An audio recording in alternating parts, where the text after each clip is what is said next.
Welcome to Nkosi Talk Shows. Lead from within. Find your own voice. Challenges we have had to overcome in 2020. Find your own voice. The world has become united by the unseen, knowing there are no guarantees for tomorrow.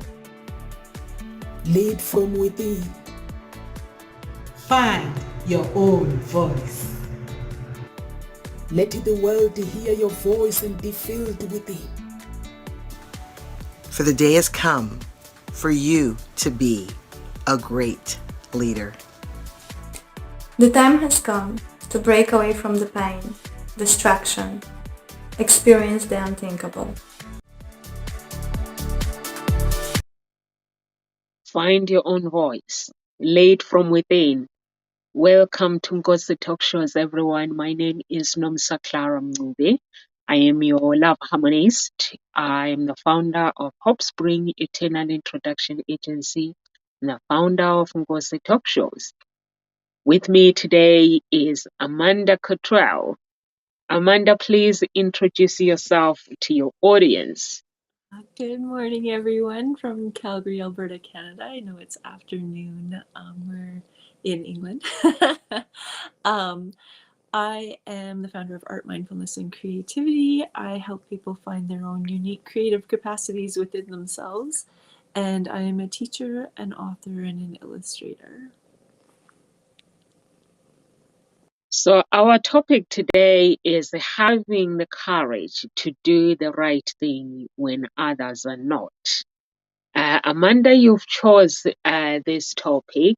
I know it's not easy to have the courage to do the right thing. It can be very, very challenging. It's not easy to have the courage to fight those who are in need, to basically help them find their own voice and lead from within, like we do at Nkosi Talk Shows. And I'm going to give you this opportunity to actually tell the audience why you chose this topic, because I felt that when I read the topic, I felt that it was more personal. So please. Well, for me, because living in Canada, if anybody's been watching what's been going on here the last little while with the truckers and the protests that have been going on against the mandates, I just thought that, and also because of I know many people have listened or read what Martin Luther King has said, where he states that you have the duty to stand up against unjust laws, even if they are the law, because we don't get changes unless people stand up, because there's been so many things throughout history that are completely wrong, and we look back on them now and go, how did we let society do this, and how did people get away with this? How did Hitler get away with what he got away with? How did the slave owners in in the US get away with what they got away with? Like, how did we let people do these things to other people? And so thinking about all of these things, about so many different topics, it really, like, people have to have a lot of courage to stand up to others, especially people in authority. And whether you agree with what people are doing or not, the peaceful protests that are going on in Canada right now, they have a lot of courage to stand up to what's going on. And in any other time in history, if you're standing up against the government, or if you have to stand up to your teacher who's not doing something correctly, it takes a lot of courage. And I actually, this one day this year when I was teaching, I taught the kids about the solstices, and then and the equinoxes, and it was the fall equinox, and I was not thinking, and quickly wrote down on the board for their agenda, today is the vernal equinox. and it was actually the autumnal equinox. And we had already learned about it. We watched videos, we wrote about it, and then in their agendas I made them write, today's the vernal equinox. And I didn't even realize the mistake I had made. Not a single kid stood up and told me I'd made a mistake. Not a single one. And then not a single parent even wrote back to me, Miss Cottrell, in the agenda. So I realized my mistake after school had ended. So the next day I wrote on the board the very first thing, what mistake did Miss Cottrell make yesterday? And everyone was like, I don't know. And then I was like, okay, we're going to rewatch this video. And then we rewatched the video and I was like, did anyone not think when I wrote this on the board that you just blindly listened to me? Like they're like, oh yeah, I thought about that, but I didn't want to say anything. I'm like, you guys, you have to stand up and say something. You have to, because sometimes I'm not always right. And if you know I'm not right, then say something. I was just thinking 10 steps ahead when I wrote the agenda message on the board and clearly made a mistake. And that's okay for me to make a mistake. I'll always admit when I make a mistake. But you guys also have to have the courage to stand up and say, hey, Miss Cottrell, you made a mistake. And I think it takes a lot of self-awareness to be able to admit when you make mistakes. And I don't know if some of our political leaders have that self-awareness right now. But I definitely think that whether you agree with someone or not, having the courage to stand up and say something is huge. And whether what somebody's doing is correct or not, just having the ability to stand up, even if you have an open public debate about it. Because what's been happening for so long has been radio silence of one side of the story, and now they're bringing light to the other side of the story, and they're asking for open public debates, and I think that takes so much courage. So that's why I picked the topic for today.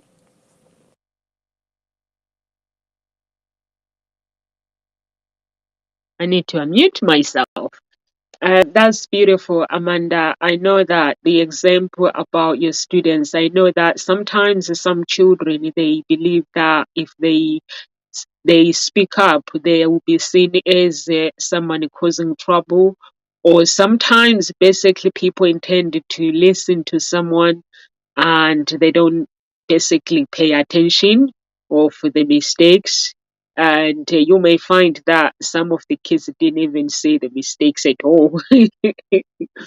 And yeah, that happens. But when it comes to having courage to actually to speak up and do the right thing, it takes loads and loads and loads of basically courage. It takes somebody's strength basically to say, I'm gonna stand up and speak the truth and do the right thing. And basically some people, sometimes it's the fears. If you don't have confidence within yourself, that can actually stop you standing up for what you believe in.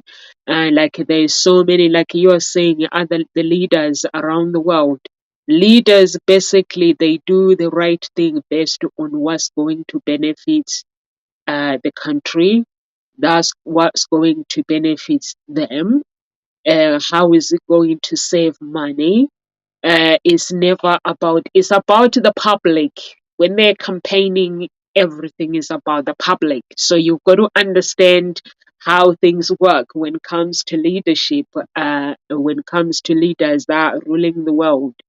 There are some great leaders who have led countries, who have really, like Nelson Mandela. Nelson Mandela was a man who who stood up for black people, apartheid between black people and white people. He believed that he went to prison. He never sell out. He was never a sellout. He went to prison and spend years and years for something that he believed in. And there is Martin Luther. Martin Luther basically stood up for what he believed in. And there are lots of leaders who have done the same, but there are some leaders out there who are basically, they're good at campaigning. If you look at the leaders that are good at campaigning, they're really, really good at campaigning. But when it comes to doing the right thing for people, because you got to understand, like here at Ngozi Talk Show, we are not here for ourselves. We are serving people. We are helping people to find their own voice so they can lead from within. That's what a great leader says. So when you are campaigning, when they are campaigning and telling people that we're going to do this, we're going to do this, but they don't.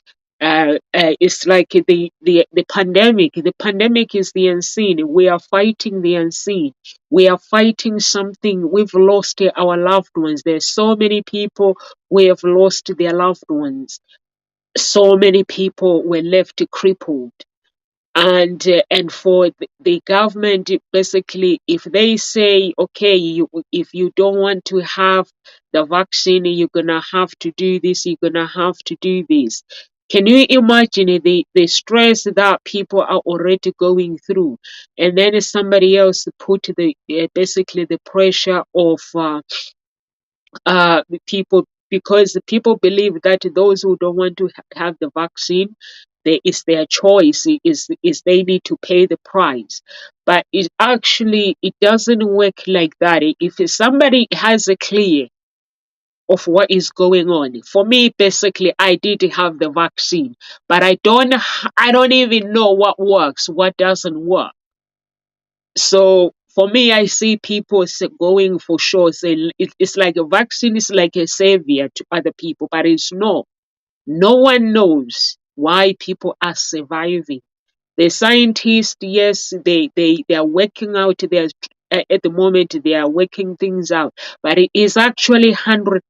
It has not been cleared that the vaccine actually is safe to the world. It's not been cleared. So for me, for somebody to say, if you don't do this, you're gonna have to basically pay, like you are a teacher, you have to pay for your own medical, to make sure that you have tests every week or whatever the strategy in Canada is. But instead of saying, okay, once or right now we are in the stage where the vaccine has not been 100% cleared, but once it's cleared, then there'll be no excuse to say, okay, we're going to supply the test.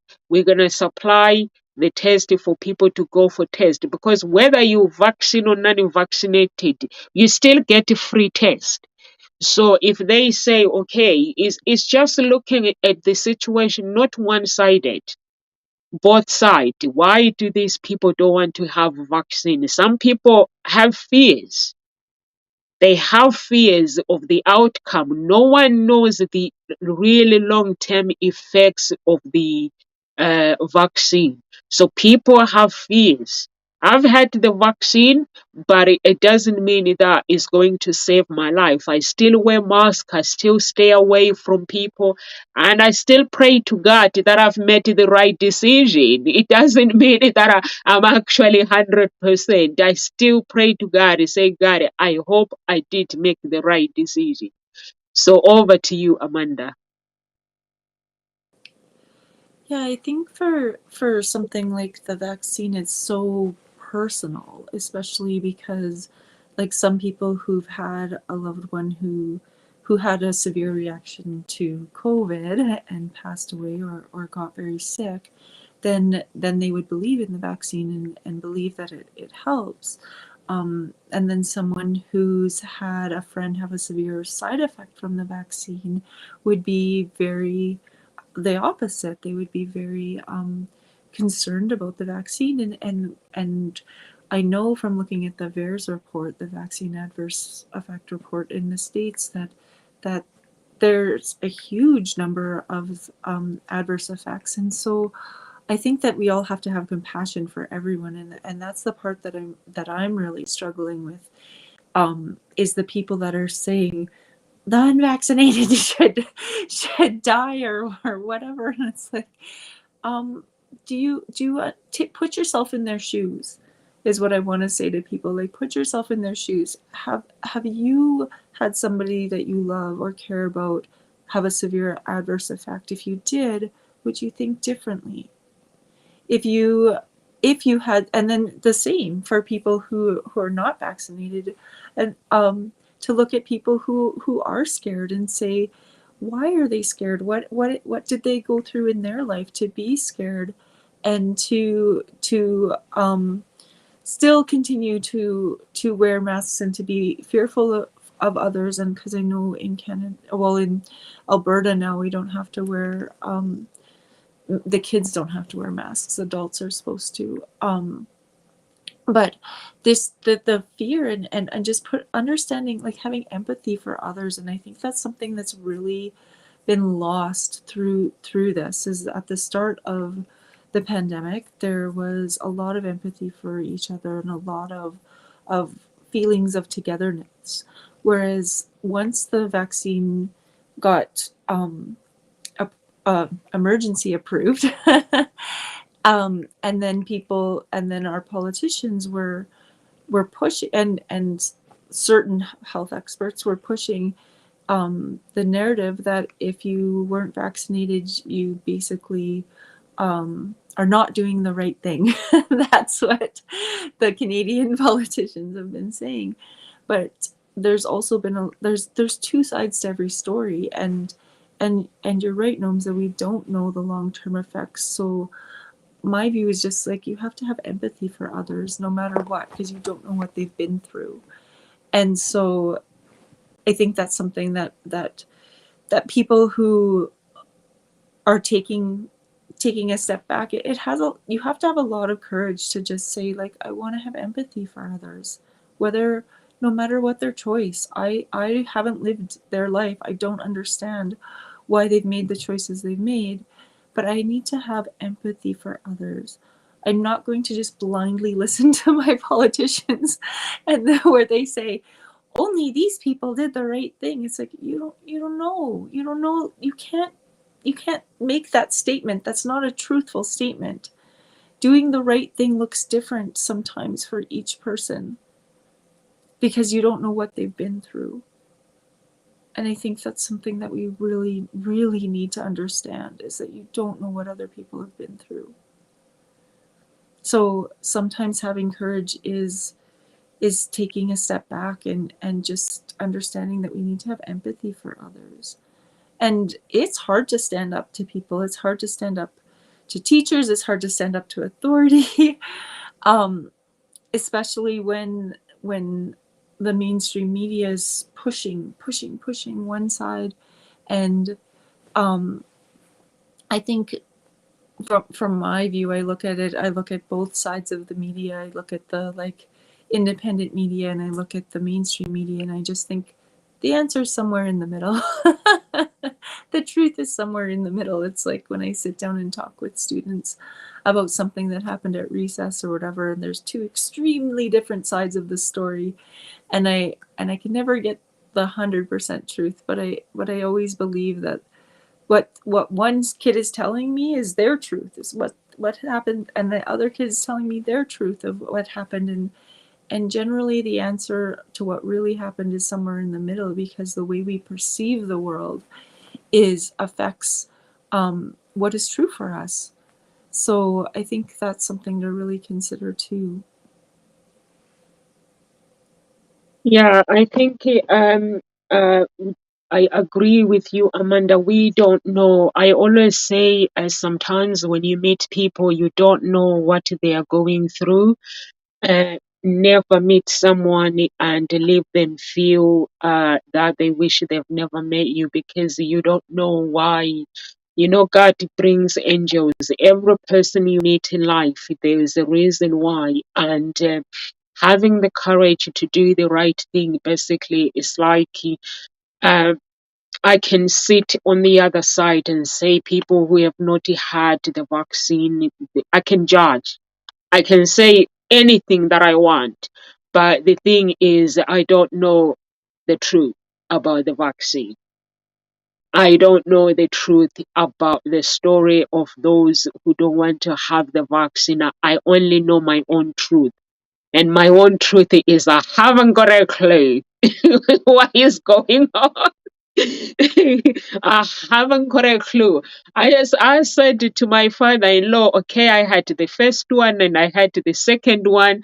And one day my father-in-law, he was talking about the third one. I was like, I don't think I can have the third one.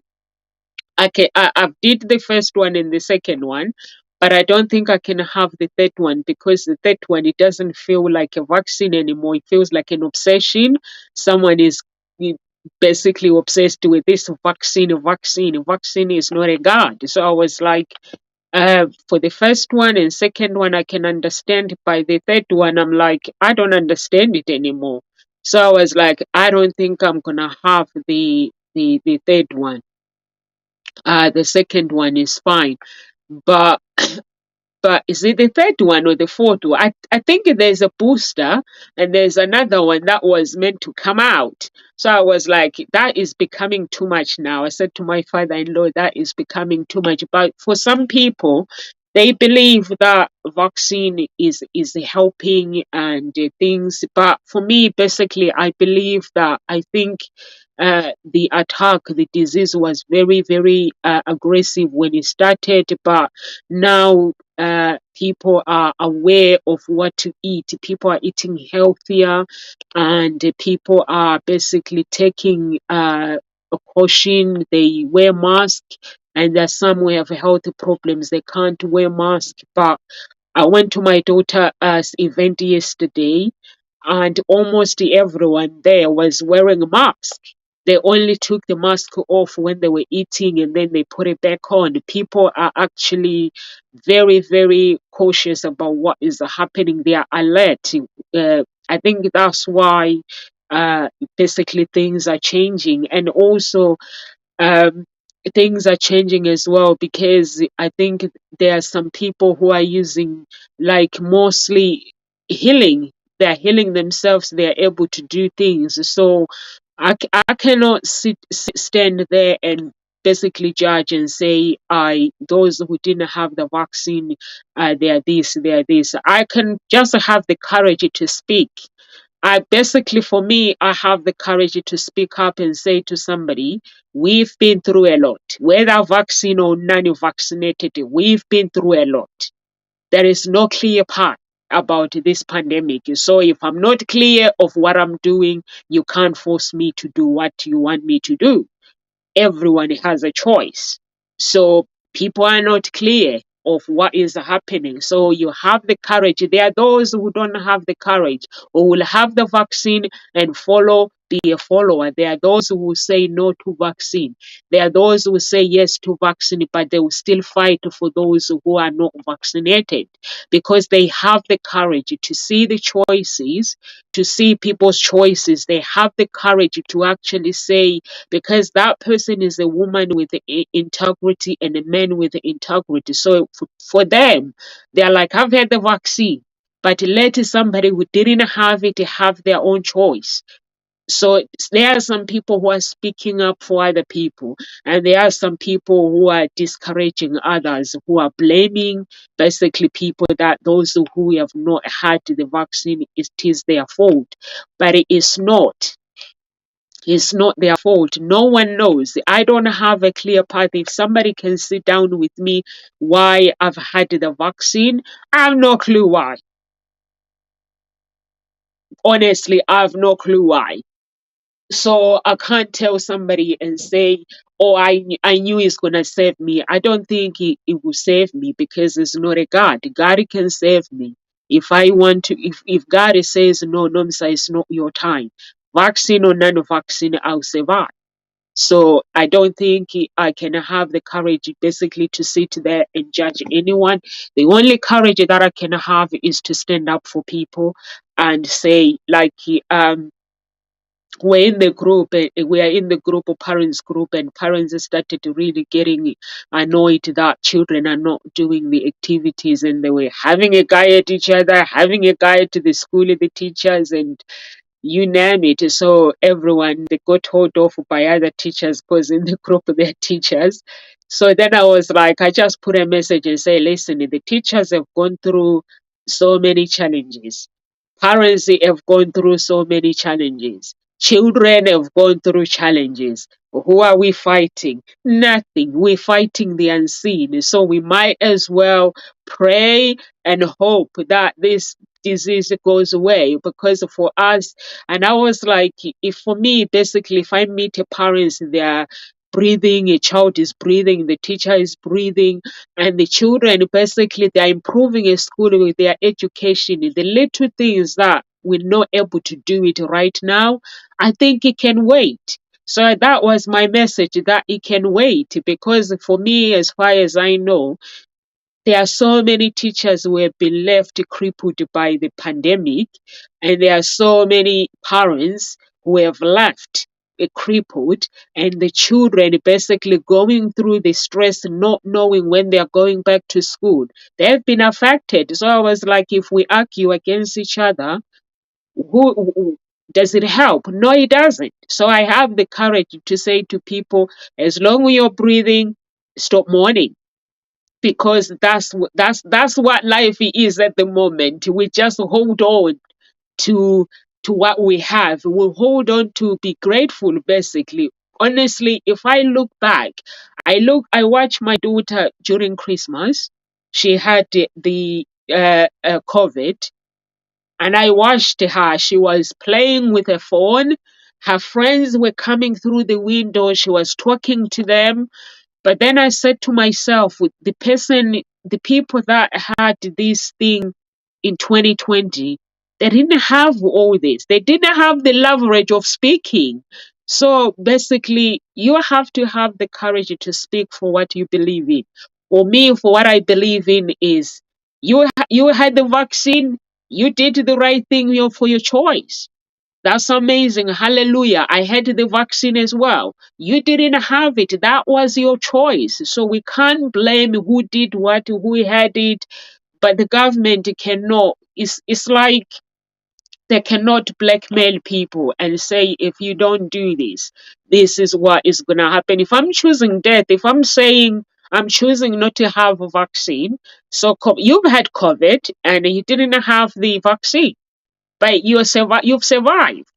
So for me, and you're eating health. So as long as you're following, it wasn't even in the top 20 of illnesses I've ever had in my life. Like yeah, anytime I had bronchitis, bronchitis was a million times worse than when I had COVID. So, yeah, it's an interesting world right now. Yeah, so I think we do have a choice. We cannot take people's choices away, because when you go to the hospital, I'm sure there is a thing that you have a choice. Would you like, the doctors always ask you, would you like to do this? Even if you are sick, they always ask, okay, they give you the diagnosis and they say, this is how it's going to help you. And also sometimes when I have the flu, I always go to the doctors. Like sometimes I used to go to the doctors a lot before I go deep into personal development, or before I actually understood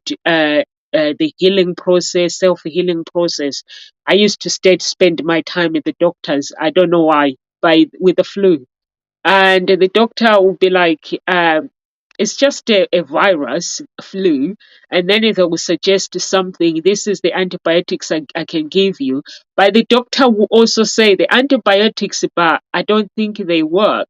So would you like to try? I can give you antibiotics to take at home, but would you like to try this? Like natural things. Would you like to try this first before you take your antibiotics? So I always take the other choices. I don't like taking medication.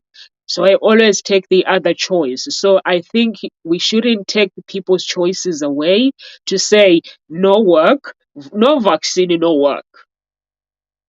So that means I'm blackmailing you if you don't do what I want. So then that's when somebody with the courage will come in and say, you know what? It is wrong, and I'm standing to the people that don't have a voice, because these people, they need somebody to speak for them. Like Martin Luther spoke for people. He wasn't just speaking for black people. His message basically went to people's heart, which is black and white. People related to him. He wasn't speaking like saying, I'm speaking for only black people. So anyone who has the courage, I don't have to speak for vaccinated just because I'm vaccinated. So the message when somebody speaks, it has to be the message based on what is going on. What are the people going through at this moment? And how can we help moving forward to help everyone feel comfortable, feel at ease until we find we are clear of this vaccine? Because for me, basically, like Martin had the vaccine, he says his arm is weak. And I had the vaccine, my arm is weak as well. So I'm feeling the same thing. So for me, basically, I just feel that they we shouldn't people shouldn't have to feel that I should have the vaccine to fit in, or I shouldn't tell people that I didn't have the vaccine because I'm going to be judged, or I shouldn't tell people that I've had the vaccine because I'm going to be judged. So that's when you have the courage, you take responsibilities. Like for me, I have the courage to take responsibilities and to speak for those who had the vaccine, who did not had the vaccine, to say it is okay to choose to make a choice. It is okay to know who you are as a person, because when you know who you are able to say yes, you are able to say no. If you don't know who you are, then you go with the crowd. Whatever everyone is doing, you go with them. So for me, basically, I'm taking responsibilities to take control of my life, to think before I act. Think before I act. That means I'm never going to judge you, Amanda. I'm not going to judge anyone that is said no to the vaccine, because to me, basically, it is not clear. I understand why you guys said no, because even to me that said yes, it's not clear. Until it's clear, people say we can get the scientists saying, yes, we have tested 100%. We have done the research 100%. We can give the public 100% to say it is safe to have the vaccine. You get people, sometimes people think it can affect them conceiving as well. So no one has clear. But to me, anything with medication, I don't think is safe. That's what I believe in. Anything to do with the popping tablet, injection, I don't think is safe. So I don't know your views, Amanda, on this one. For this, like, for me, it's just, you can't take people's choice away. And you're right, when you go into a hospital for anything, you have to give them informed consent. Like, even when you take first aid training in Canada, if somebody's choking, you have to go over there and say, can I help you? I know I know how to do chest compressions or stomach thrusts to help you get this out of because you're choking. If they say no, you are not allowed to touch them. You legally are not allowed to touch them. They have that choice. They can choke until they pass out. Once they pass out, though, if there's no response, then you can help. You can help. But that's the only time you can help. You cannot help if they're still conscious and they say no. And I think part of what's the conflict that's going on is that the government has taken away that choice. And that's the part that I personally really struggle with, because I know even as like, if you go in for anything, you have the choice to not be resuscitated. Like, you can get bracelets that say do not resuscitate. My grandma used to have one. And things that we used to think were healthy and end up not being healthy. But I know for myself, I'm always cautious of what the medical system is telling people because of my grandma. Because when she was a young mom, like almost 100 years ago, or almost 80 years ago, I guess. When she first had my aunt, the doctors told her to start smoking. They told her to start smoking because of her anxiety, and it would help her anxiety. Well, she ended up smoking her entire life, and it was because the doctors told her to. And then 50 years later, we find out that, oh, smoking isn't good. And now you look back on that and you're like, the doctors told her to start smoking? Like, what was wrong with them? Well, they didn't know. And then even once they did know, there were doctors that were paid by the cigarette companies to continue to say that they were safe and that. And so you can get research on both sides by whoever's paying for the research. So that's the part that, like, it's not even about this issue. It's about the choice, and it's about the fact that throughout history, there's been things that we've been told were safe by medical doctors, and then later on it turns out that they weren't. So like cigarettes, which is why my grandma started smoking, or like the formaldehyde, which they gave to mothers for morning sickness. And so when you take away people's choice, I think that's the part that really concerns me about governments, when you take away people's personal choice for their bodies. And so also with it, when people stand up and they have the courage to stand up to someone of authority, I think that, and to speak their truth and to speak against what everyone else believes, regardless, you need to have some empathy for them, and you need to try to put yourself in their shoes and try to understand, because I know what's happening in Canada right now.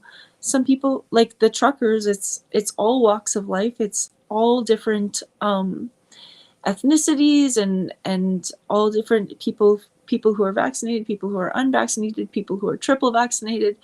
They are all standing up to our government saying, this is not right. You cannot continue to do this. And the government is smearing them as racists and misogynists, and that these people are the fringe minority, and really all they're asking for is to be given their choice back, to have the Charter of Rights and Freedoms reenacted. And our Prime Minister just tried to enact the Emergencies Act, which means it would give him full power to do whatever he wants. And that's really scary. It's really scary. And all of those people who are in Ottawa and who are standing up, like, they have so much courage. And I know that because I have a friend who drove to Ottawa because he wanted to see with his own eyes what was happening. And because there's two sides on the news. On the news, there's violence, and there's and they're racist, and they're flying swastika flags. And then he went out to see with his own eyes, because then on the non-mainstream media, it's people dancing and singing "O Canada" and hugging each other. And he went out there to see it with his own eyes, because he's like, I can't believe what anyone says anymore. I need to see this with my own eyes. And so he drove out there, and I've been talking to him, and he's like, Amanda, it's the most amazing thing you've ever seen in your life. People are hugging, people are standing up for each other, they're feeding the poor, they're cleaning the streets, they are doing everything they can to unify our country and to support each other. And there are people from all different walks of life, all colors of people, not just, and they basically, like, the government and the media has smeared them as white supremacists. And it's like, so I'm so glad that I have somebody that I know and I trust that's actually in Ottawa seeing it with their own eyes, because if you look at the two extremes of the media, you get very, very different views, and having someone that you know and trust actually there seeing it with their own eyes is reassuring to me. Because he's like, it's so unifying and it's so caring, and people are dancing and singing and trying to just bring awareness to this peaceful protest of just give us our choice back. And then our government with these peaceful protesters who are singing and dancing and having bouncy castles in the streets, has enacted the Emergencies Act, which is basically a version of the War Measures Act, which is really, really scary. And those people who are standing up and saying, no, we're staying no matter what until these mandates are dropped, it is unbelievable. And whether you agree with what they're trying to do or not, that's besides the point. Just having the courage to stand up to a figure of authority, I think, and to state and to ask, say, can we have a sit down? Can you please sit down and talk to us? That's all that they're asking. They're asking for the Prime Minister to sit down and talk with them. And they won't do it. They have doctors who said, Theresa Tam, sit down and talk with us. We have all of this research that goes against what you're saying. Can we please have an open public debate? She won't sit down and talk to them. And so that's really concerning. And I don't know what the right answer is. I just know that when there can't be open public debates and when you can't sit down and talk with the organizers of the protest, that what kind of leader are you being? And those people who are standing up and saying this isn't right, they have so much courage. And I think you can do that on so many levels. Even if you were playing hockey and your coach was being really discriminatory or something to one player or to a group of players, that if you stand up to your hockey coach because they're doing something wrong, that takes courage. If you stand up to a boss that's saying sexist comments, that takes courage. All of these things, to stand up to somebody who's an authority figure, it takes courage. And that's why when I made a mistake in my classroom, I lectured the kids on having the courage to stand up to me and say, Miss Cottrell, you made a mistake. Because I'm going to either say, oh yeah, I did make a mistake, or I'm going to say, no, I didn't, and I'll explain to you why I'm right, and we can look at the research, or we can Google it, or we can do whatever, or we can do the math 6 different ways and make sure that I did it properly. But it takes courage to stand up to a figure of authority and to say, this isn't okay for me. It's not okay for me how you're talking to those other hockey players. It's not okay for me how you're treating these other students in my class, or how you're treating my other coworkers. That takes so much courage. And I think that lots of people are complacent and they're scared, and we need to find within ourselves our courage to stand up in any situation when you truly believe that what either a government or an authority figure is doing is not right. You need to stand up to them. And even sometimes, one time there was these teenagers and they walked into the Starbucks and they dropped the stuff on the ground and they just ignored it. And I was like, this isn't okay. So I said, hey, you guys dropped that. Can you pick it up and put it in the garbage? Nobody else in the entire Starbucks asked these teenagers to put it in the garbage. But I think it was the teacher coming out in me being like, hey kids, you just littered. Can you just pick it up and put it in the garbage? And they kind of looked at me, and then they put it in the garbage. But no one else in that entire Starbucks said anything to these kids that completely littered, purposely littered. And I think that's really concerning.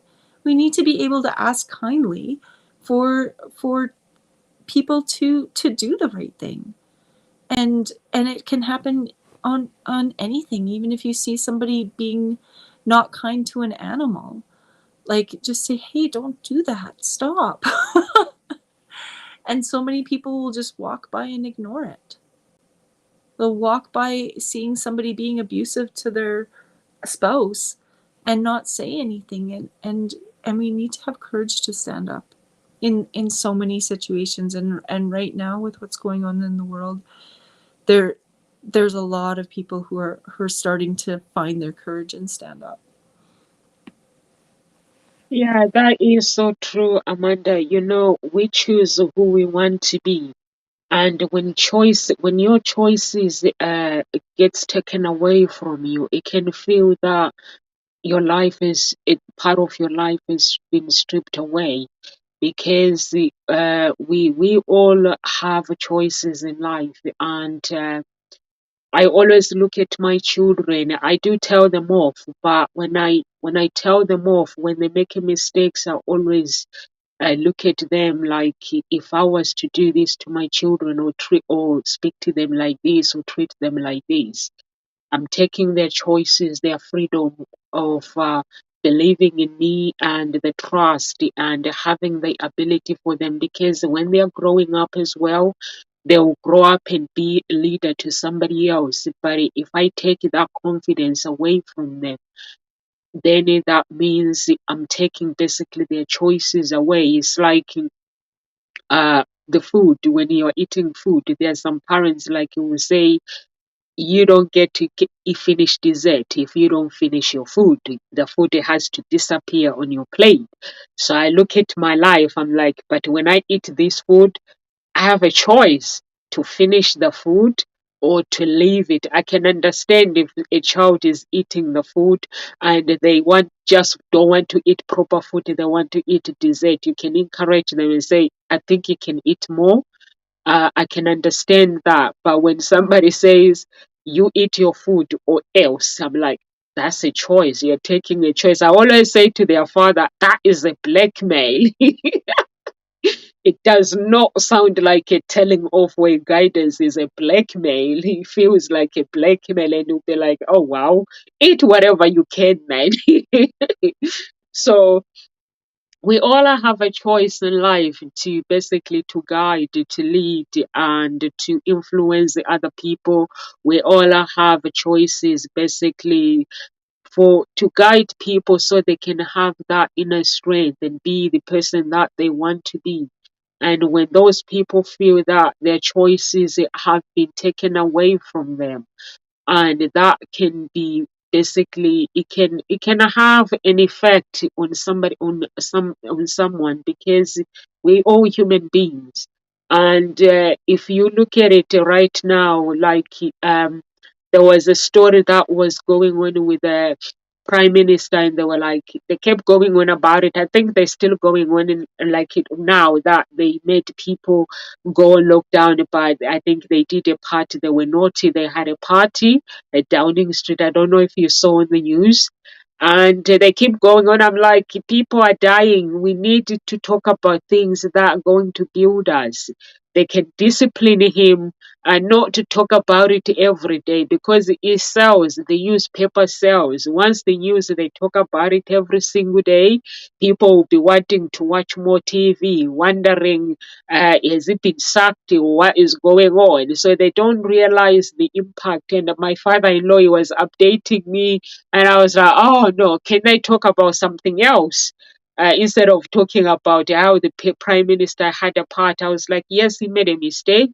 Discipline him if you want to discipline him, and let's move on to another chapter of life, because that happened in 2020, and now he's becoming the headlines every single day. So I was like, we need to wait, for so many things that are going on around the world. The work is being affected. People are losing jobs because of the pandemic. So we need to talk about the plan, how we're moving forward with all this plan, helping people. And I think there was a day as well where they had the news about those who are not, they were actually saying the people who are not vaccinated, they are the ones who are in the hospital who are dying. So I was like, you know what? I've had enough of the news. So I was like, I don't think the pandemic now is affecting people. Our children, younger children, they hadn't been vaccinated, but they've survived. So it's just the same thing. I don't know, in Canada, were they vaccinating the children as well? Yes, they were to 5 years old. Oh, okay. Here I think it just came out now this week, actually, last week, for the younger ones, Yeah. 5-year-olds to 12, but they were not doing the children before. They started with the vulnerable and adults So I was like, we just have to, I think we just have to have the courage to actually to speak up for other people for what they are going through, because at this moment in time, um, we have to be a good example as well, like people like Mandela, Martin Luther, and the list goes on. I think there is 100 of men. I was reading online the names of the people who really had the courage to speak up, and I'm gonna go back because I need to basically look at their characters, and this topic made me basically be curious about what is going on around the world. So I'm gonna just look them up and see what kind of courage. I think it's 100 of them. The top leaders really had the courage to speak up for other people. And if people like Martin Luther didn't have the courage to actually raise awareness, and there are some people after he died, there are some people who took over and they are still raising that awareness. And if it didn't have people like him, so that means we need more people like him in this world to have the courage to speak up, like at work. You find that at work people have problems, and the managers, the top managers, they don't want to listen to the people who are actually working, who are doing the work each and every day. Because if you look at it, the people that are doing 9 till 5, they come to your company, you create a company, and those people that are working for you, they actually putting something to that company, and you find that the top leaders, they don't listen to them. But then there will be someone who has the courage to actually approach the leaders and say, no, these people, they need to be listened because they need to work in a safe environment.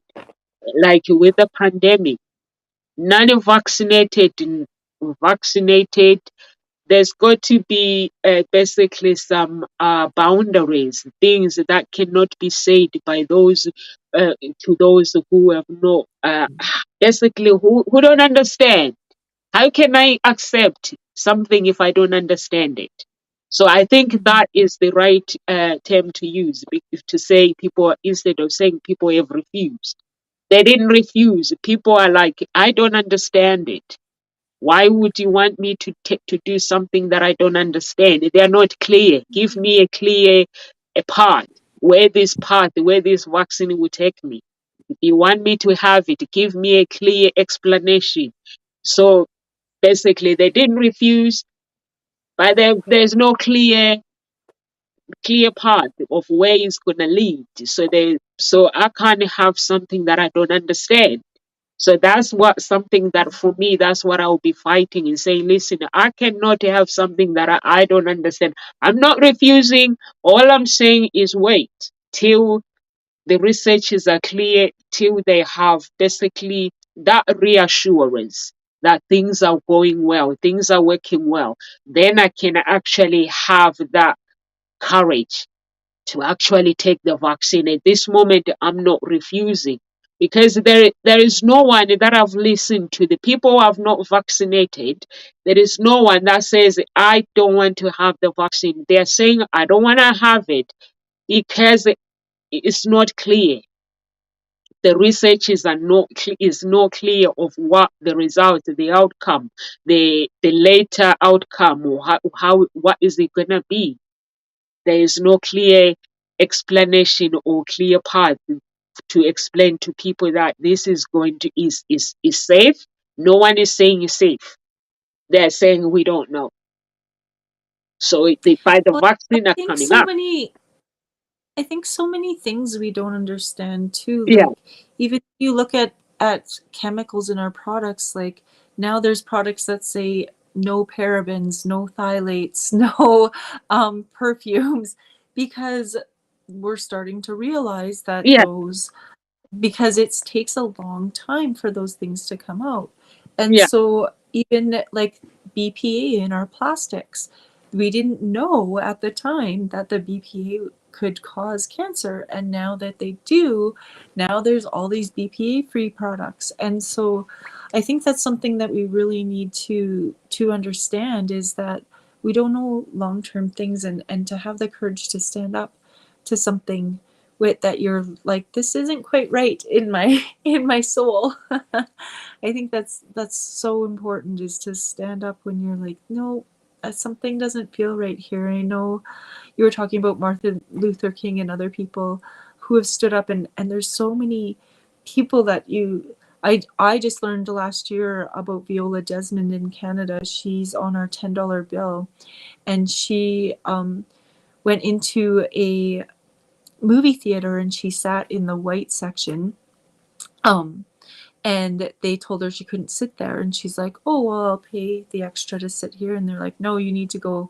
in the black section. And this is in Canada, where people assume that people did the Underground Railway to escape that, and Canada wasn't completely not racist. It was there were sections that racism was very prevalent. And so, and I guess from the reading that I've done now, that there were parts of Canada that were even more like it was even worse than in the States, because at least in the States you knew that it was going on, where in Canada there were different pockets where it was going on. And so she went into this town when she was out on business, and she sat in the wrong section of the movie theater and actually ended up getting arrested, because she's like, no, I have the right to sit here. Like, and so then she ended up doing letter writing campaigns and everything to abolish that segregation in places, and she had the courage to stand up and say, no, this is not okay. And I just learned about that, and I was telling a friend, and they're like, no, we were really great to Canada was really great. Like, we didn't treat them like black people, we didn't treat them like the States did. And I was like, no, we actually, like, in Canada we actually did, and it was worse in some situations. And we have this view that Canada was this like welcoming country, and then as you learn more, it actually wasn't at all. And so I think our perception sometimes, once we learn more and once we're more educated about things, our perceptions can change, because my perception of Canada really did change when I learned about what Viola Desmond went through. And there's many people with examples of that. And I think that that's something that we can be open to too, is our perception changing as we are more educated and as we learn more. And I was actually talking with some friends that were like, if we had known what I know now before I made this decision, I would have made a different decision. But I didn't know that at the time. And so now I'm looking back regretting it, but I did what was best for me at that time with what I knew. And I think that's something that we need to have compassion for. Yeah, that is so true, Amanda. That is so true. That, like me, I'm just being honest and saying I've been vaccinated, but because I knew what I was doing. No, I didn't. At the time, everyone was getting scared, but I just said I'll go and have the vaccine. And I knew that vaccine wasn't a solution for me. I didn't have the mind of saying, even today, I don't have a mind that just because I'm vaccinated, I cannot die. Only God has that guarantee. God has a guarantee that, Nomsa, this is the date of your death. He has a guarantee. So I will not die just because I am not been vaccinated, or just because I'm vaccinated. I will die because God says, Nomsa, it is your time. That's what I believe in. And no one can say to somebody, I know people died. And I know people have gone through so many challenges in life, but it's not necessary. If you did not have the vaccine, you're going to die. Or maybe to introduce a passport. Why would we entertain something that is unseen, something that took our brothers, our sisters from us, to actually entertain it and to say we're going to torture other people if you don't have we're giving it the identity. We're giving the coronavirus the identity to be identified as something that is important, basically. So for me, basically, I don't see that it is the right choice. And I hope somebody is listening. If you are listening to this talk show one day, please have the courage to fight for those who have not been vaccinated. If you have been vaccinated, have the courage to speak up for others, because just because we have been vaccinated or they have not been vaccinated, it doesn't mean that they are wrong. So you can't make people wrong. They haven't got a clear. They don't have a clear of what's going on, a clear basically decision of what has been done with this vaccine and what are the benefits. They are not. We're just getting told we're not gonna die. We're not gonna die. Even my friend, she works within the research of the vaccine. She had the vaccine, but she says it's not clear. So she told me, she was very honest, that Nomsa did have the vaccine, but why, I have no idea. But it's not clear. She does do some research. When anything medical comes out, they have to do some research to make sure that is basically to understand the basically the impact of that negativity or positive about it. So not clear. So have the courage to speak up. And any words of encouragement, Amanda, before we leave? I think you have to know within yourself and ask yourself a question when you see something that you feel that's not right. Just have the courage to stand up and do what you can to make it right, and to also have empathy for others and to be able to try to see their perspective and how they're feeling about what it is, because you don't understand. And even in Canada right now, I understand the other side, the people who are saying that the truckers are occupying their city and making life horrible, and I understand they're frustrated because they just want their lives back, and I understand the other side too, where the protesters are like, I just want my life back, I just want the mandates dropped and I'll happily go home.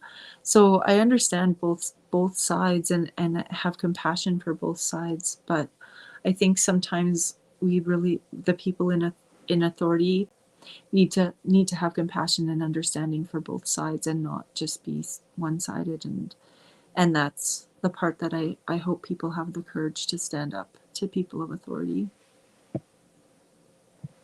And have the courage to empower others as well, because when you empower, you influence others and help others to become who they want to become.